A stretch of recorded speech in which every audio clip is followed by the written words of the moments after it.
For nearly 20 years, neighbors living all around the Exide Technologies battery recycling plant, just 5 miles south of downtown Los Angeles, have been pleading with city, county, state, and federal officials to clean up the lead and arsenic contamination that had permeated the air in and around their homes and schools, and even worse, soaked into their yards. For the most part, no one was listening. Exide is located out here on Indiana Street in the city of Vernon.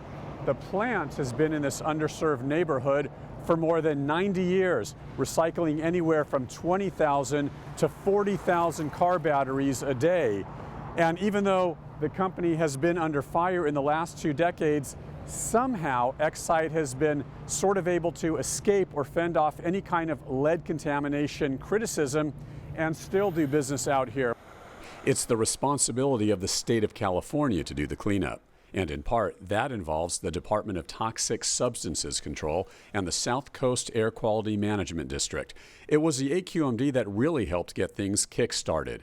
Since March of 2012, the agency has issued more than 50 notices of violation to Exide, mostly for emitting too much lead into the air. Then, in March of 2013, air quality officials reported that 110,000 people were at a higher risk of cancer because of arsenic emissions from the plant.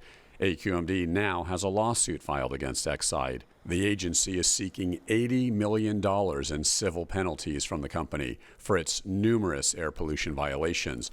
With the help of AQMD's vigilance, the plant was finally closed about 2 years ago. Since then, AQMD found even more lead pollution negligence, ordering Exide, which filed for bankruptcy, to spend millions of dollars on special equipment at the plant to control and monitor the lead pollution. It's unfortunate that over the years, Exide really never said, hey, my bad, it's our fault. In other words, they never really took responsibility for all the lead contamination out here. Instead, they had a pattern of blaming the contamination on other things like lead in the paint of people's homes, or leaded gasoline that you used to put in your car, or even other companies around here that were emitting lead. And according to most of the neighbors out here, Exide is still running from the truth, or at least from reporters' questions, because I repeatedly tried to contact the plant manager out here and the representatives of the company. No one ever returned my repeated phone calls or emails. Hugo Lujan lives in East LA, near Exide.